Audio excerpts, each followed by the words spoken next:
அடங்கியவாரும் ஒளியில் ஒளி போய் ஒடுங்கியவாரும் தெரியும் அவரே சிவசித்தாவே. சித்த சிவலோகம் இங்கே தெரிசித்தோர் சத்தமும் சத்த முடிவும் தம்முள் கொண்டோர் நித்தர் நிமல நிற. அனைவருக்கும் இனிய காலை வணக்கங்கள். ஓம் திருமூல திருவடிகள் போற்றி போற்றி. திருமந்திரம் 7ஆம் தந்திரம் 7வது அத்தியாயம் சிவலிங்கம். நாம் 1875 நாம் சிந்திக்கின்றோம்.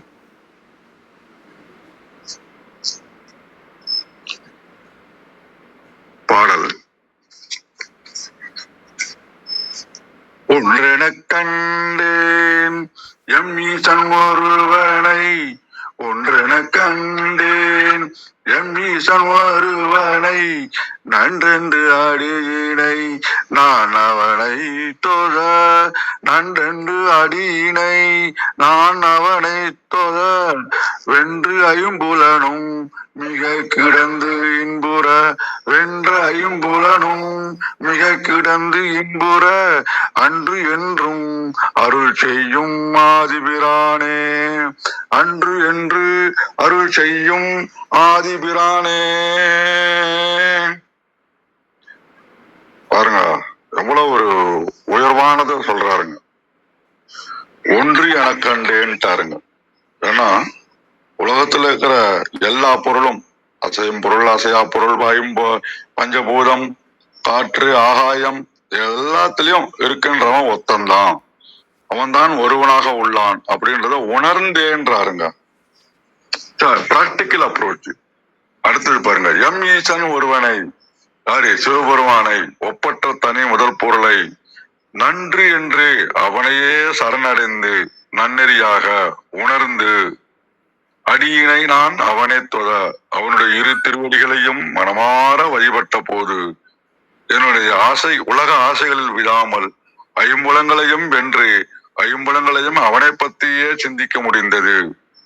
மிக கிடந்து என்புற அவ்வாறு புலன்களை வென்ற நிலையில் இறைவனின் பேரானந்த வெள்ளத்தில் பேரின்பத்தை அனுபவிக்கின்றேன். அன்று என்று அருள் செய்யும், அன்றிலிருந்து எப்பொழுதும் எனக்கு அவன் அருள் செய்து வருகின்றான். ஆதிபிரானேனா ஆதி மூல தலைவன் என்றாருங்க. ஒன்றே குலம் ஒருவனே தேவன் சொன்னார் பார்த்தீங்களா? அதே மாதிரி ஒன்றே பரம்பொருள் அப்படின்ட்டாருங்க. It's one universal. அகில உலகெங்கிலும் நிறைந்திருக்கக்கூடிய பரம்பொருள் யாரு? சிவபெருமான் அப்படின்னு நான் தெளிவாக உணர்ந்து கொண்டேன். இது நாயன்மார்கள்ல நமக்கு ரொம்ப அழகா பிராக்டிகலா பக்கத்துல உட்கார்ந்து சொல்ற மாதிரி இருக்கு நமக்கு. வழிபாடே நன்னெறி. அப்ப அந்த இறைவனை திருவடிகளை சரணடைந்து வழிபடுவதுதான் நல்ல நெறி அப்படின்னு தெரிஞ்சுக்கிட்டேன். அதன் பிரகாரம் தொகுதேன், உங்களுடைய உணர்ந்தேன்றாரு, அப்புறம் தொகுதேன்றாரு. அடுத்து சொல்றாரு, அப்படி மனம் ஒன்றி இறைவனை வழிபட்ட உடனே, நான் அவனை வழிபட்டுட்டேன், உடனே என்னுடைய ஐம்புலங்கள் உலக விஷயங்களில் மாட்டாமல் எளிதாக என்னால் வெல்ல முடிந்தது. அப்ப ஐம்புலங்களில் வெல்லணும்னா நாம இறைவனை உணர முற்பட வேண்டும். இறைவனை முற்படுவதன் மூலமாக அந்த ஒப்பற்ற இறைவன் திருவடியை வழிபடுவது நல்ல நெறி அப்படின்றத அறிந்து கொள்ள வேண்டும். அதன் செய்யும் போது ஐம்புலங்களை எளிதாக வெல்ல முடியும். இதுதான் நம்மளுக்கு சொல்ல வர்றது. அப்ப ஐம்புலங்களை வென்றுட்டாலே இட்ஸ் இமிடியேட் ரியாக்ஷன். என்ன பண்ணோம்னா, அப்படியே பேரருள் நம்ம மேல பொய்ந்து ஆனந்த வெள்ளத்துல தெளிக்கிறதா வேலை. சரி, இப்போ ஒரு சின்ன கதை பார்ப்போம். ஒரு சின்ன ஊர், கவின் முகிலன் அப்படின்னு 2 நண்பர்கள். கவின் ஒரு ஏழை விவசாயி, முகிலன் ஒரு செல்வந்தர் மகன். இருவருக்கும் இடையே எப்பயுமே ஏழை பணக்காரன்ற பாகுபாடு இருந்ததில்லை. அதனால கவின் ஏழை நெசவாளி, முகிலன் ஒரு செல்வந்தர் பையன். ஒரு முறையில ஊர்ல பெரிய பஞ்சமும் புரட்சியும் ஏற்பட்டது. மக்களுக்கு உண்ண உணவு இல்லை, குடிக்க நீர் இல்லை. அப்ப என்ன பண்ணாரு, முகிலன் தந்தை ஊர் மக்களுக்கு உதவ நினைச்சு தானியங்கள் எல்லாம் தர்மம் செய்ய நினைச்சாரு. ஆனா அவரு காரியத்தை பண்ணாரு தந்திரமா. தானிய பைக்குள்ள மக்களுக்கு தானியத்துக்கு கூட கொஞ்சம் மணலையும் நிரப்பி கொடுத்தாரு. கவின் அந்த குடும்பத்துக்காக பைய வாங்கிட்டு போறாங்க. வீட்டுக்கு போய் பாக்குறான், அதுல தானியமா மணலும் கலந்து இருக்குது. அவன் தாய் வருத்தத்தோட சொல்றாங்க, பார்ப்பா காரியஸ்வர் ஊரே ஏமாத்திட்டாரு, முகிலன்ட்ட போய் இதை சொல்லு அப்படின்றாங்க. அவன் யோசிச்சான், நான் நேரா போய் அவன்கிட்ட சொன்னா அவன் குடும்பத்தை பத்தி தப்பா நினைப்பான். அதனால காரியஸ்வர் அவர் செஞ்சது நல்லதோ கெட்டதோ, அதனால நான் கெட்ட பேர் இருக்கு, அவனுக்கு கலகம் ஏற்பட விரும்பவில்லை அப்படின்றாரு. உடனே அவரு தள்ளடை எடுக்கிறான். இரவெல்லாம் கண்ணு முழிச்சு தானியத்தையும் மணலையும் தள்ளடை கட்டி பிரிச்சு எடுத்து கொடுத்த கொஞ்சம் தானியத்தை சாப்பாட்டுக்கு சாப்பிடுறான். மறுநாள் ஊர் மக்கள் எல்லாம் சேர்ந்து இந்த காரியேஸ்வர் வீட்டுல போயிட்டு நிக்கிறாங்க. அப்ப முகிலன் வீட்டு ஒரே போராட்டம். முகிலன் அதிர்ச்சி அடைஞ்சிட்டான். என்னதுன்னு கூப்பிட்டு விசாரிச்ச போதுதான் தான் செஞ்ச குற்றத்தை ஒப்புக்கிட்டாரு. உடனே மகிழன் கவிஞர்கிட்ட ஓடி வந்து, உனக்கும் இப்படிதானே இருந்தது, நீ ஏன் என்கிட்ட சொல்லல அப்படின்னு கேட்டான். அதற்கு அவன் ரொம்ப ஸ்மைல் பண்ணிட்டு சொன்னான், நீ என் நண்பன், உன் குடும்பம் ஊருக்கு நல்லது செய்யறீங்க, நடுவில் ஒருத்தர் அதை கெடுக்கிறாரு, அதனால நான் குடும்பத்து நட்பேரை நான் கெடுக்க கூடாது, அதனாலதான் நான் இரவெல்லாம் அந்த ஒரு பொருளை பிரிச்சு எடுத்து நான் சமைச்சு சாப்பிட்டுட்டேன், எனக்கு அன்பும் நட்பும் தான் மிக முக்கியம் அப்படின்றார். அப்ப கவியனுடைய பெருந்தன்மையும் உண்மையான அன்பையும் கண்டு முகிலன் கண்ணீர் விட்டான். ஊர் மக்களும் என்ன பண்ணாங்கன்னா கவினுடைய தியாகத்தை முகிலனுடைய குடும்பத்தின் நல் மனதையும் புரிஞ்சுக்கிட்டாங்க. அப்ப முகிலன் ஊர் மக்கள் அனைவரும் சரியான முறையில தானியங்களை திருப்பி எல்லாரும் கொடுக்கறான். அப்ப கவினின் குடும்பத்துக்கு தேவையான உதவிகளையும் செய்து அவனை தன் தொழிலே பங்குதாரராக ஆக்கி கொண்டான். இது என்ன நம்மளுக்கு சொல்ல வராங்கன்னா, ரெண்டு பேரும் கூட அன்பு, அந்த அன்பு தவறுகளை சுட்டிக்காட்டி வீழ்த்துவதை விட நண்பனின் நட்பெயரை காப்பதும் இக்கட்டான சூழலில் பொறுமையை கடைபிடிப்பதும் தான் உண்மையான நட்புக்கு அழகு. அப்ப நாம இறைவன்கிட்ட கொள்ளக்கூடிய நட்பு அதுவாக இருக்கும்போது நாமும் பெருமை அடைந்து அவனுடைய திருவடியை அடைய முடியும் அப்படின்றது. பிராக்டிக்கல் அப்படி பார்த்தீங்கன்னா நமக்கு யூனிவர்சல் விஷன் வேணும். அனைத்திலும் சிவன் தான் இருக்கின்றான், அனைத்து உயிரினங்கள், இயற்கை வளங்கள், அசையும் பொருள், அசையா பொருள் எல்லாத்திலையும் சிவன் இருக்கின்றான். அப்புறம் புலநடுக்கமும் கவன குவிப்பும் வேணும். மைண்ட் அண்ட் சென்ஸ் கண்ட்ரோல் நமக்கு லைஃப்ல தேவைப்படுது. அப்புறம் இடைவிடாத தியானம் பண்ண கத்துக்கணும். ஒரு ரீல்ஸ் கூட பார்த்தேன் இன்ஸ்டாகிராம்ல, ஒரு அம்மா 3 மணி நேரம் பிளைட்ல போகும்போது தியானம் பண்ணா. அப்ப என்னென்ன மாற்றங்கள் வந்தது ரெக்கார்ட் பண்ணி அதை போடுறாங்க. அந்த பிட்யூட்டரி கிளான்ஸும் தீட்டா ஃப்ரீக்வன்சிக்கு தான் வந்துட்டதையும் ரியலைஸ் பண்ணி அதை ஒரு வீடியோவா போடுறாங்க. அப்ப நம்ம நிறைய தியானம் பண்ண கத்துக்கணும், சரண்டர் ஆகிறது கத்துக்கணும். ஆன்மீக பேரு இன்பம், அப்ப அருள் செய்யக்கூடிய புராணன் இருக்கின்றான், ஒரு ஒரு நிமிடமும் அவனுடைய திருவடியிலே நம்ம பேரானந்தத்தில் திளைக்க வேண்டும் அப்படின்னு நாம் நினைச்சோம்னா நமக்கு மனநிறைவு இறைவன் திருவடி கிடைச்சி நாம பேரின்ப நிலையை அடைய முடியும் என்று கூறி தலத்தை கௌரி அம்மாவிடம் ஒப்படைக்கின்றேன். மிக்க நன்றி. மிக அருமை ஐயா, மிக அருமை, மிக்க நன்றிங்க ஐயா, நல்ல விளக்கம். வாங்க விந்தியாமா. வணக்கம் அம்மா. அனைவருக்கும் வணக்கம். ஓம் சிவசக்தி போற்றி, ஓம் திருமுலரே போற்றி. 1775வது திருமந்திரம். ஒன்றென கண்டேன் ஒப்பிலி ஈசனை. திருமந்திரம். ஒன்றென கண்டேன் எம் ஈசன் ஒருவனை, நன்றென்று அடியினை நான் அவனை தொழ, வென்று ஐம்புலனு மிக கிடந்து இன்புற, அன்று என்று அருள் செய்யும் திருமுலரு பரம்பொருளாகி சிவபெருமானையே எப்போதும் நினைப்பாராம். ஏன்னா அவர் உள்ளத்துல சிவபெருமான பார்த்தவர், தான் பார்த்ததை உணர்ந்ததை அருமையா திருமந்திரமா நம்மளுக்கு கொடுத்திருக்காரு. உலகுக்கு மூல முதல்வனானவன் எம் இறைவனான பரம்பொருள் ஒருவனே, ஒன்றே குலம், ஒருவனே தேவன் என்று பாடியவர் என்பதை உணர்ந்து அறிந்தேன். உணர்ந்தாரு, அறிந்தாரு, பார்த்தாரு பரம்பொருளாகி சிவபெருமானை. நான் அவன் திருவடிகளே நலம் பல தருபவை என்று எண்ணி அவனை பணிந்தேன். சிவபெருமான பணிந்து வணங்கினார். இதனால் ஐம்பொறிகளின் வழி அறிவு போகாது, என் வசமானது. மெய்வாய் கண் மூக்கு செவி அந்த ஐம்பொறிகள் ஐம்புலன்கள் முழுக்க முழுக்க இவர் வசமானது. இதனால் பரம்பொருள் சிந்தனையில் நானும் தடையேதும் இன்றி இடைவிடாது மகிழ்ந்திருந்தேன். எப்போதும் சிவ சிந்தனை தான். பரம்பொருளும் அன்று தொடங்கி என்றும் நீங்காது என்னுள் நிறைந்து அருள் செய்கின்றான். இவரு சிவனை வணங்க சிவன் இவருக்கு அருளை கொடுத்துட்டார். அடியினை இரு திருவடிகள் கழக வெளியீட்டில் எம் முதல்வனாகிய சிவபெருமான் ஒருவனே உலகுக்கு முழு முதல் என அருளால் உணர்ந்தேன். அவனை நன்னறி நன்மையும் எய்த தொழுதலே நன்று என்று அவன் திருவடி இணையை புனலும் பூவும் புனல்னா நீர் புனலும் நீ பூவும் கொண்டு நனவினும் கனவினும் மனமுற தொழுதனம். சிறப்பா உரை எழுதியிருக்கார் ஆசிரியர். நனவினும் கனவினும் மனமுற தொழுதனம் அங்ஙனம் தொழுதமையால் ஐம்புலனும் வென்றனம். வென்ற ஐம்புலனும் மிக கிடந்து இன்புறும்படி அப்பொழுதே ஆதிப்பிரான் அருள் செய்தனன். புலன்கள் ஆண்டவன் திரு ஆணை வழியே நிகழ்வன. இன்புற என்று அன்று இன்பம் அடைக என்று அப்பொழுது. அனைவருக்கும் நன்றி, வணக்கம். சிவசிவ. திருச்சிற்றம்பலம்.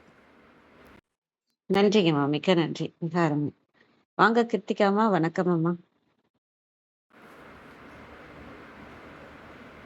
வணக்கம். காலை நம்ம சொல்றது இந்தியமா விளக்கினது எல்லாமே நம்ம கேட்டோம் இல்லையா இந்த மந்திரத்துல. இதுல கூடுதலா பாக்குறதுக்கு ஏதாவது இருக்கான்னு நம்ம பார்த்தால் போதும். ஏன்னா நிறைவான விளக்கங்கள் நமக்கு கிடைச்சிருச்சு. இப்ப நேத்திக்கு பார்த்ததோட தொடர்ச்சி தான் இந்த மந்திரம். ஏன்னா நேத்திக்கு என்ன சொன்னாரு, அந்த புலன்கள் வெளியில போகாம இருக்கக்கூடிய அந்த தன்மையை பத்தி சொன்னாரு. அது வேற தொழில் செய்யல, அதனுடைய தொழிலை செய்யாது நம்ம எப்படி இருக்கு அப்படின்னா புரை தெங்கும் போகான் அப்படின்னு நம்ம, அதாவது வெளியில போயிட மாட்டான், புலன்கள் மூலமா வெளில போயிட மாட்டான் அப்படின்னா என்ன அர்த்தம்? புலன்கள் மூலமா வெளில போறதுன்னா நம்மளுடைய கவனம் வேற எங்கேயும் போகாது. எங்கதான் இருக்கும் அப்படின்னா இறைவனோட திருவடியிலேயே தான் இருக்கும் அப்படிங்கிறதா அர்த்தம். அதுதான் நம்ம மணிவாசக பெருமான் நம்ம சொன்ன மாதிரி நம்ம பார்த்தோம். சிறை பெறா நீர் போல் சிந்தை வாயப்பாயும் திருப்பெருந்துறை உரை சிவனே அப்படின்னு சொன்னோம். சிறை பெறா நீரை போல். அப்போ அந்த புலன்கள்ல எல்லாத்துலயும் வெளியில போல அப்படின்னா என்ன அர்த்தம் அப்படின்னா அங்கு சிவ அனுபவம், சிவானுபவம் பெருகும். அததான் இந்த இடத்துலயும் சொல்றாரு. என்ன சொல்றாரு? ஒன்றென கண்டோம் ஈசன் ஒருவனை அப்படின்றார். நன்று என்று அடியினை நான் அவனை தொழ அப்படின்னா, அப்ப அவருடைய அடியை நாம் தொழுகின்றோம் அப்படின்னு சொல்றாரு. வென்று ஐம்புலனும் மிக கிடந்து இன்புற அப்படின்றார். எல்லாரும் புலன்கள் தான் படுத்துது அப்படின்னு சொல்லுவாங்க. இந்த ஐம்புலன்களும் தான் நம்மளுடைய ஆசைகளுக்கு காரணம் அப்படின்னு சொல்றாரு. நமக்கு தெரியும் புலன் இன்பம்னா என்ன அப்படின்னு சொல்லி. ஆனா இப்போ அத இச்சைன்னு நம்ம சொல்லியிருக்கோம். அப்ப ஆனா இப்ப என்ன சொல்றாரு? ஐம்புலனும் மிக கிடந்து இன்புற அப்படின்றார். அது எப்படி ஐம்புலன்களும் இன்பம் பெருகும் அப்படின்னாக்கா, வென்று ஐம்புலனும் மிக கிடந்து இன்புற அப்படின்னு நம்ம பார்க்கணும் இந்த இடத்துல. வென்று அப்படிங்கிற ஒரு வார்த்தை மொத்த டைமென்ஷனையும் மாத்துறது. என்னது? ஐம்புலன்களின் இன்பம் எதன் மூலமாக அதன் புலன் வழி போகும் பொழுது நடக்கக்கூடிய ஒரு விஷயம். அதை வெல்லுதல் அப்படின்னா புலன் வழி இன்பம் அல்ல. அதாவது நம்ம கண்ணு பாக்குறது, காது கேட்கறது, தொடுறது, அது இல்ல. அந்த உலகிலான இன்பங்கள் இல்ல. இது எப்படி இருக்கோ அன்று அன்று அருள் செய்யும் ஆதிபிரானே அப்படின்னு சொல்றாரு. அப்போ அவரு அந்த அன்னைக்கே அந்த அந்த அந்த அன்று என்று அருள் செய்யும் அப்படின்னா அன்னைக்கு பண்ணாரு, அன்னைக்கு பண்ணாருன்னா இன்னைக்கு பண்ண மாட்டா இல்ல, என்றும் அருள் செய்யும். அன்னைக்கு பண்ணவர் தான் இன்னைக்கு மாத்திரம் இல்ல என்னைக்கும் அருள் பண்ணுவாரு. அப்போ இதுல இன்னொரு செய்தியும் இருக்கு. நீ தளர்ந்து போகாதே. உன்னால் அந்த அந்த அந்த பேரானந்த அனுபவத்தை உன்னால் கிரகித்துக் கொள்ள முடியவில்லை என்றால், உன்னால் உள்வாங்கிக் கொள்ள முடியலன்னா நீ கவலைப்படாத, அவர் என்னைக்குமே இருக்காரு உனக்கு அருள் செய்யறதுக்கு அப்படின்னு சொல்றாரு. இது எவ்வளவு பெரிய ஒரு ஒரு அஷூரன்ஸ் பாருங்க. அன்று என்றும் அருள் செய்யும் ஆதிபிரானே, அவர் தான் செய்வாரு. எப்பேற்பட்டவன், அவரை எப்படி தொழுவது அப்படின்னா, நேற்றுக்கு சொன்னார் இல்லையா, வரைத்து வரை செய்யும் பலன் செய்யுமாறு அப்படின்னு ஒரு முறை இருக்கு அப்படின்னு சொன்னார் இல்லையா. அந்த என்ன முறைன்னு சொல்லல நம்ம நேற்றுக்கு, ஆனா அத பண்ண முடியும்னு சொன்னாரு. எப்படி பண்ண முடியும்? உலகத்துல இருக்கக்கூடிய ஆசைகளை இறைவனை நோக்கி திருப்பணும் அப்படின்னு சொன்னாரு. நிறைத்து வரும் கங்கை நீர்மலர் ஏந்தினாரு நேற்றுக்கு. அப்ப அத மேல கொண்டு போகும்போது என்ன நடக்கும் அப்படின்னு இந்த இடத்துல சொல்றாரு. ஒன்றென கண்டனம் ஈசன் ஒருவனை, நம் ஈசன் அவனை தான் நம்ம கண்டேனம் ஈசனை, என்னுடைய தலைவனை. அவ இந்த இடத்துல ஈசன் அப்படிங்கிறது தலைவன் நம்ம எடுத்துக்கலாம். என்னுடைய தலைவனை, அந்த ஈசனை நான் கண்டேன். நன்றென்று அடியினை நான் அவனை தொழ. அப்ப இந்த அடி தொழறது அப்படிங்கிறது எதுக்காகவும் இல்லை, அதுவும் இந்த இடத்துல ஒரு குறிப்பிட்ட செய்தி. இதுனா நான் முக்தியை வேண்டி தொழவில்லை, நான் பொருளை வேண்டி தொழவில்லை, புகழை வேண்டி தொழவில்லை, நன்று என்பதனால் நான் அவனை தொழுகிறேன். எது நல்லது? இந்த ஆன்மாவிற்கு நல்லது. அப்ப நம்ம எதையாவது கேட்டு அது மூலமா நம்ம இறைவனை தொழுறோம் அப்படின்னா என்ன ஆகும் அப்படின்னா, அது தெரிஞ்ச உடனே நிறைஞ்சிடும். ஓகே கிடைச்சிருச்சு அப்படின்னு நம்ம சாட்டிஸ்ஃபை ஆயிடுவோம். அப்போ அந்த அந்த இடத்துல நம்ம கர்மா வினைகளை சேர்த்து கொள்கிறோம். அதனால இல்ல, இது எந்த பலனும் எதிர்பாராது, எந்த ஒரு உலகியல் வேண்டுதல்களுக்காகவும் அல்லாது, நன்று அது ஒன்றே என்று நம்ம அவனை அடி தொழும் பொழுது என்ன ஆகும்? வென்று ஐம்புலனும் மிக கிடந்து இன்புறும். அப்படி ஐம்புலன்களும் இன்பமுற எப்படி இந்த ஒண்ணு சொல்லுவாங்க, வெள்ளை பிள்ளையார கிள்ளி வெள்ளை பிள்ளையாருக்கே நைவேத்தியம் பண்றதுன்னு. வெள்ளை பிள்ளையார்ல நம்ம பஷ்ணம் எல்லாம் பண்ணும்போது வீட்டுல முறுக்கு சுடுறோம் வைக்கிறோம் இல்ல ஏதாவது பண்றோம்னா முதல்ல ஒரு பிள்ளையார் பிடிச்சு வைப்பாங்க, மாவுல வைப்பாங்க. ஆக்சுவலா மாவுல வைக்க மாட்டாங்க, வெள்ளத்துலதான் எல்லா இடத்துலயுமே வைப்பாங்க. அப்போ அந்த வெள்ளத்தை எந்த பக்கம் கிள்ளினாலும் இனிப்புதான். அப்போ அதே மாதிரி இந்த இறைவனுடைய கண்ணு பார்க்கிறதும் இறைவனுடைய சிவானுபவத்தை அடையும். அப்படி ஒவ்வொரு புலன்களும் அந்த சிவானுபவத்தை அடையும் அப்படிங்கிறதுதான் அந்த இடத்துல ரொம்ப முக்கியமான செய்தி. அப்படி அருளக்கூடியவனாக அவன் இருக்கிறான், அப்படி அருள் செய்யக்கூடியவனாக அந்த ஆதிபிரான் இருக்கிறான் அப்படின்னு சொல்லி இந்த இடத்துல சொல்றாரு. அப்ப இந்த இடத்துல நமக்கு சொல்லக்கூடிய செய்தி என்ன அப்படின்னா, சிவலிங்கத்தை நீ தனித்தனியா பிரிச்சு பார்க்க தேவையில்ல, அது உனக்குள்ள இருக்கு. ஆனா அது உனக்குள்ள இருந்ததுன்னா நீ புலன் இன்பத்து வழியா போயிட முடியாது. நீ எதுக்கு ப்ரிப்பேர் ஆகு அப்படின்னா, அந்த சிவானுபவத்திற்கு நீ தயாராகு அப்படின்னு சொல்லி அவர் தான் அனுபவித்ததை நமக்கு காட்டி தருகிறார் திருமூலர். அதான் இந்த மந்திரத்தோட ஒரு மிக முக்கியமான செய்தியா நான் பார்க்கிறேன். அதை உங்களோடு பகிர கிடைத்த இந்த காலை வேளைக்கு நன்றி சொல்லி என்னோட பகுதியை முடிச்சுக்கிறேன். நன்றிங்கம்மா, மிக்க நன்றி. மிக அழகான விளக்கம் கொடுத்துருக்கீங்க, நன்றி. வாங்க தியாகராஜன் ஐயா. வணக்கம் ஐயா. மிக்க மகிழ்ச்சிமா. சான்றோர் பெருமக்கள் அனைவரும் மிக அற்புதமாக விளக்கம் சொல்லிட்டு கொண்டிருக்கிறீங்க. உங்கள் அனைவருக்கும் பணிவன்பான வணக்கங்கள், வாழ்த்துக்கள். எல்லாம் வல்ல இறைவனுடைய திருவருளால திருமந்திரம் வாசிக்க கேட்க கிடைத்துக் கொண்டிருப்பது ஒரு பெரும் பேரு. ஆன்ம சுவாசம் தளத்தினை வாழ்த்தி ஐயா அவர்களுக்கும் என்னுடைய பணிவன்பான வணக்கத்தை தெரிவித்து இன்றைய மந்திரத்திற்குள் செல்வோம். ஓம் திருமூலர் திருவடிகள் சரணம், ஓம் திருமூலர் திருவடிகள் சரணம், ஓம் திருமூலர் திருவடிகள் சரணம் சரணம். ஒன்றெனக் கண்டேன் எம் ஈசன் ஒருவனை, ஒன்றெனக் கண்டேன் எம் ஈசன் ஒருவனை, ஒன்றெனக் கண்டேன் எம் ஈசன் ஒருவனை, நன்றென்று அடியினை நன்றென்று அடியினை நான் அவனை தொழ, நன்றென்று அடியினை நான் அவனை தொழ, நன்றென்று அடியினை நான் அவனை தொழ, வென்றைம்புலனும் மிக கிடந்து இன்புற, வென்று ஐம்புலனும் மிக கிடந்து இன்புற, அன்றென்று அருள் செய்யும் ஆதிப்பிரானே, அன்றென்று அருள் செய்யும் ஆதிப்பிரானே, ஒன்றெனக் கண்டேன் எம் ஈசன் ஒருவனை, நன்றென்று அடியினை நான் அவனை தொழ, வென்று ஐம்புலனும் மிக கிடந்து இன்புற, அன்றென்று அருள் செய்யும் ஆதிப்பிரானே. அன்றென்று அருள் புரியும் ஆதி பிரானே. ஒன்றுதான் இருக்கு, அதுவேதான் எல்லா செயலும் செய்கிறது. அதற்கு விளைவாக வருவதும் அதனுடைய தன்மைதான். அதனால ஒன்று என்று கண்ட பிறகு இந்த புலன்கள் அத்தனையும் ஆண்டு கொண்டிருப்பதும் அந்த ஒன்றாகத்தானே இருக்க முடியும். அதனுடைய ஆளுமையில வந்த பிறகு இன்பம் இன்பம் இன்பம் தான். நான் செய்யறது யாருன்னு தெரியாதனாலதான் குழப்பமே. நானே செய்யறேன், நானே அனுபவிக்கிறேன்.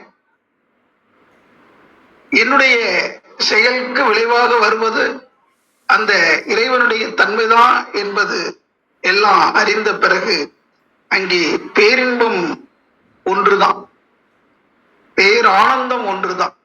அது சலிப்பில்லாத தன்மையில இருக்கும். அதனால என்றுமே ஒன்றென்றிரு தெய்வம் உண்டென்றிரு என்று ஒரு மகான் குறிப்பிட்டிருப்பார். ஒன்றென்றிரு தெய்வம் உண்டென்றிரு. முதல்ல தெய்வம் இருக்கிறத நீ இருக்குன்னு நினைச்சாதான் அது எப்படி இருக்குன்றதை சிந்திக்க முடியும். கடவுள் இல்லை அப்படின்றவருக்கு ஒன்னும் யோசிக்க வேண்டிய அவசியம் இல்லை. அவன் பாட்டுக்கு வாழ்க்கையை வாழ்ந்துட்டு போயிட்டே இருக்க வேண்டியதுதான். ஆனா வாழ்க்கைக்கு எல்லாமாக இருப்பது எது என்ற கேள்வி யாருக்கும் வராம இருக்க. நான் யாரு அப்படிங்கிற கேள்வி, எனக்கு தேவையான பொருட்கள் அத்தனையும் இந்த படைத்து வைத்திருக்கிறது, இதை கொடுத்து வைத்தது யாரு என்றெல்லாம் கேள்வி சிந்திக்க தெரிந்த பிறகு எல்லோருக்குமே வரக்கூடிய கேள்விதான். ஆனா அந்த சிந்தனை விழாக ஒவ்வொருவரும் குழப்பத்தை உண்டு பண்ணிட்டு போயிட்டார். தெய்வம் ஒன்றுதான் என்று உணர்ந்த பிறகு அந்த ஒரு தெய்வம் எப்படி இருக்கிறது என்பதை விளங்கி கொள்வதற்கு தகுந்தாப்புல விளக்கத்தை யாராலும் சொல்ல முடியல. ஏன்னா ஒவ்வொருவரும் அவரவர் அனுபவத்தை சொல்றாங்க, அவரவர் சொல்லும் செயலும் சரிதான்.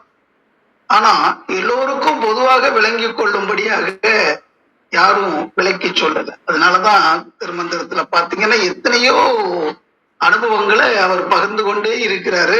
ஆனா ஒரு அனுபவத்தை பெறுவதற்குத்தான், இறைவன் ஒருவன் தான்றத உணர்றதுக்கு தான். அவனுடைய பார்வை, அவனை நம்ம பார்க்கிற பார்வை இருக்கு, பல கோணங்கள்.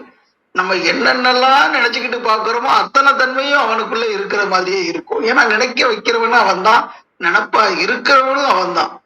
அதனால அனுபவ பொருளா இருப்பவனும் அனுபவமா இருப்பவனும் எல்லாமே அவனா இருக்கிறதுனால அந்த ஒருவனை எப்பொழுதும் நினைந்து துதித்து கொண்டிருப்போம். அவன் அடியினை உணர்வோம். அதுவே அனைத்துமாகி வந்திருப்பதையும் உணர்வோம். வாழ்வோம் வாழ்வாங்கு. இந்த வாய்ப்பை நல்கிய ஆன்ம சுவாசம் தளத்திற்கும் அதனுடைய அங்கத்தினர் அனைவருக்கும் பணிவன்பான நன்றிகள், வாழ்த்துக்கள். ஓம் திருமூலர் திருவடிகள் சரணம் சரணம் சரணம். நன்றி. நன்றிங்க ஐயா, மிக்க நன்றி. மிக அருமையான விளக்கம். அனைவருக்கும் அன்பு வணக்கம். ஓம் நந்தியம்பெருமான் திருவடி போற்றி. ஓம் திருமூலர் திருவடி போற்றி. ஓம் நம சிவாய.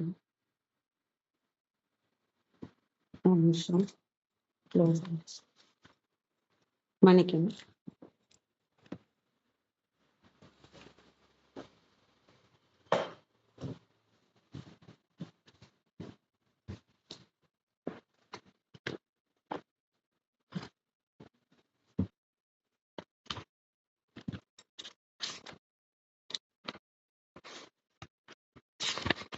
சரி. Translation.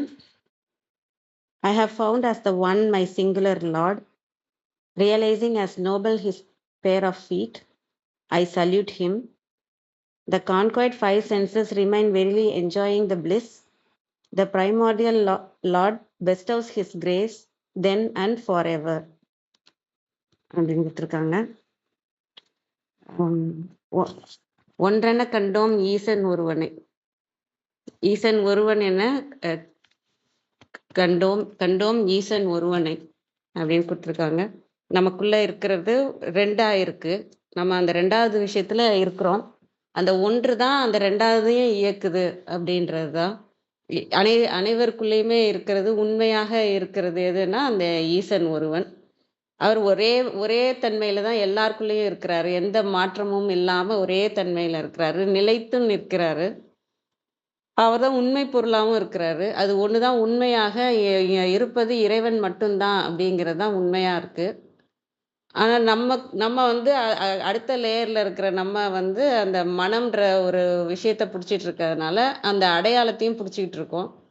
அடையாளத்தை பிடிச்சிட்டு இருக்கிறதுனால அதுக்கான கர்ம வினைகள், அதுக்கான எண்ணங்கள் அப்படின்னு சொல்லி நம்ம நிறைய விஷயம் நம்ம போயிட்டு இருக்கோம். ஆனா புரிஞ்சாச்சு, இதுதான் ஒன்றுதான் இறைவன்றத புரிஞ்சாச்சு. நன்றென்றடியினை நான் அவனை தொழ.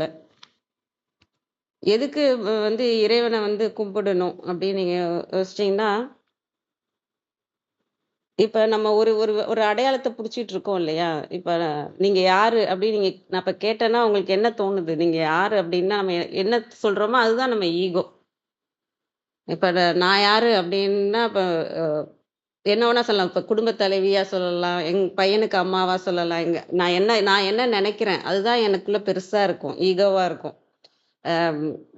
இப்ப இல்ல நீங்க வந்து உங்களை சிவபக்தர்னு சொல்லிக்கிறீங்க அப்படின்னா அதுதான் உங்களோட ஈகோவா இருக்கும். நீங்க அதுக்கான கர்ம வினைகளை செஞ்சுட்டு இருப்பீங்க, அதுக்கான எண்ணங்களை போட்டுட்டு இருப்போம். அந்த மாயையில அந்த விஷயத்த பண்ணிட்டு இருப்போம். நான் ரொம்ப நல்லவன் அப்படின்னு நீங்க நினைக்கிறீங்க அப்படின்னா எதை வேணாலும் நீங்க நினைக்கலாம். நீங்க எதை நினைக்கிறீங்களோ அதுதான் உங்க ஈகோவா இருக்கும். ரொம்ப நல்லவன்னா நல்லவன்றதுனால அதுக்கான காரியங்கள் அதுக்கான எப்படி நடந்துக்கணும்னு நடந்துட்டு இருப்போம். அதுக்கான எண்ணங்களை கிரியேட் பண்ணிட்டு இருப்போம், கர்ம வினைகளை பண்ணிட்டு இருப்போம். இல்ல நான் இறைவனை தேடிக்கிட்டு இருக்கேன் அப்படின்னா அதுக்கான விஷயங்களை செஞ்சுட்டு இருப்போம். இது நமக்கான அடையாளம். அந்த அடையாளம் தான் நம்மளோட ஈகோவா இருந்து நம்மளை இங்க வழி நடத்துற ஒரு விஷயமா இருக்கும். இதெல்லாம் தாண்டி நமக்குள்ள இன்னொரு விழிப்புணர்வு ஒண்ணு இருக்கு. இந்த அடையாளத்துக்கான விழிப்புணர்வு படிதான் நம்ம போயிட்டு இருப்போம் இல்லையா? இந்த அடையாளத்தை தாண்டினா ஒரு விழிப்புணர்வு நமக்குள்ள இருக்கு. அதுதான் உண்மையாக இருக்கு. அப்ப நான் வந்து இறைவன் அடி சேரணும் அப்படின்னா நான் எதுக்கு அப்ப நான் என்ன பண்ணணும் அப்படின்னா என் கவனத்தை இந்த அடையாளத்துல இருந்து எடுத்துட்டு இறைவன் பக்கம் திருப்பணும். அடையாளத்தை மட்டும் நான் மாத்துனா நான் அந்த இதுக்கு போயிடும். ரெண்டும் நமக்குள்ளதான் இருக்கு. இந்த அடையாளத்தின் பின்னாடி போறோமா இல்ல வந்து இன்னும் நமக்குள்ள உண்மையா ஒரு விஷயம் இருக்கு இல்லையா, அதுக்கு பின்னாடி போகணும் அப்படின்னா அதுக்கு நான் என்ன பண்ணணும்னா என் கவனத்தை அங்க திருப்பணும். இதுக்குள்ள இருக்க கவனத்தை எடுத்து விட்டுட்டு இதுக்குள்ள நம்ம உண்மையை நோக்கி நம்ம கவனத்தை திருப்புறோம் அப்படின்னாலே சக்தியும் அங்க போயிடுவாங்க இல்லையா? வேற ஃபோக்கஸ் கோஸ், எனர்ஜி கோஸ் தேர். நீங்க எங்க ஃபோக்கஸ் போடுறீங்களோ அங்க எனர்ஜி போகும், சக்தியும் அங்க போகும். சக்தி எங்க போகுதோ அது வளரும், இட் க்ரோஸ். அப்ப நம்ம உலகிலும் அதே தான். நீங்க எங்க கவனத்தை போடுறீங்களோ அங்க அதுக்கான சக்தியும் நமக்கு கிடைக்கும். அதே மாதிரி நீங்க எதுல இப்ப படிப்புல கவனத்தை போட்டே இருக்கீங்கன்னா அந்த படிப்பை பத்தின அறிவு வளரும், எல்லாமே வளரும். நம்ம கவனத்துல எதுல கவனத்தை போடுறோமோ அது நிறைந்து போய்கிட்டே இருக்கும். அப்ப நம்ம கவனத்தை வந்து இறைவன் மேல இந்த அடையாளத்துல இருந்து நீக்கிட்டு நம்ம இறைவன் மேல போடணும். நான் இறைவனை நோக்கிதான் போறேன் அப்படின்ற மாதிரி நான் சிவபக்தன்ற அடையாளமும் அந்த அடையாளமும் இல்லாம நமக்குள்ள இன்னொரு ஒரு விஷயம் இருக்கு, அது என்னன்ற இடத்துக்கு நம்ம போறதுதான் இந்த தியானமா சொல்றாங்க. அங்கதான் இறைவன் அடியை நம்ம பார்க்க முடியும்.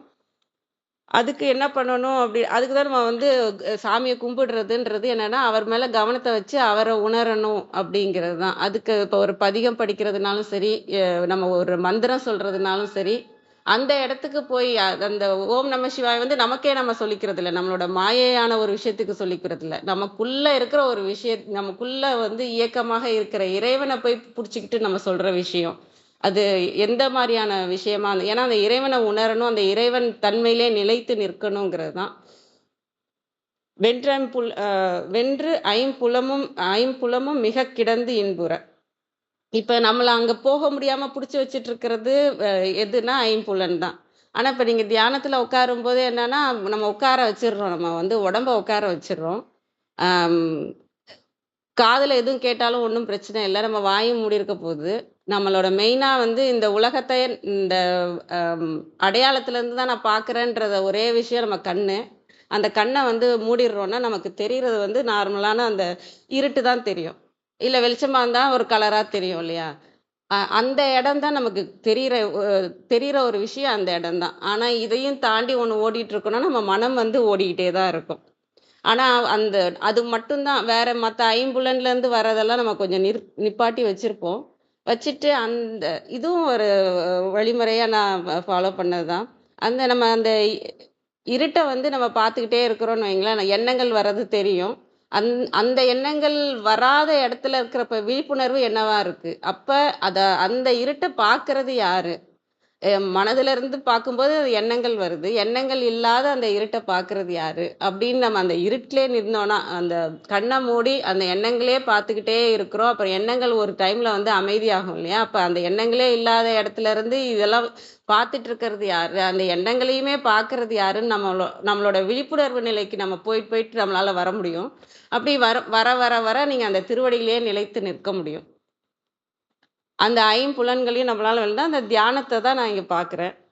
அந்த இடத்த ஏன்னா திருவடிங்கிறது அந்த விழிப்புணர்வு நிலை. நம்ம அந்த மாயையான நான் என்ற அடையாளத்தோட விழிப்புணர்வு இல்லாம, இந்த ஈகோவை தாண்டி இறைவனோட விழிப்புணர்வு நிலை.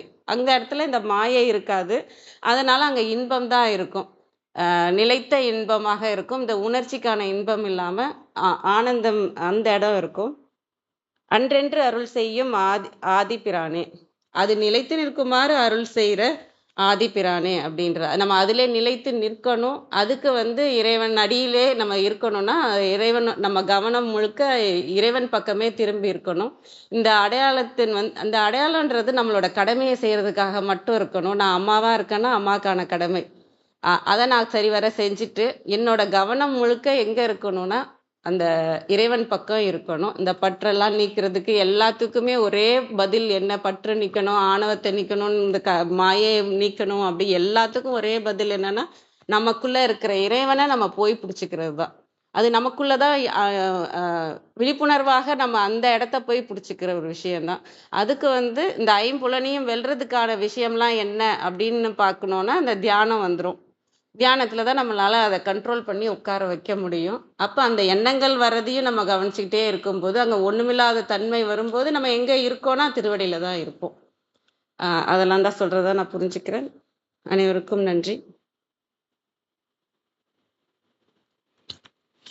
நிறைவு செஞ்சுக்கலாங்களா? வேற யாரும் உங்களோட கருத்து, கேள்வி?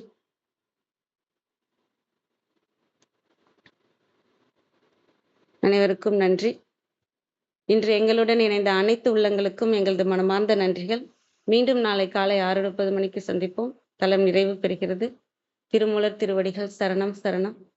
திருமூலர் திருவடிகள் சரணம் சரணம். திருமூலர் திருவடிகள் சரணம் சரணம். அனைவருக்கும் நன்றி. ஓம் நம சிவாய.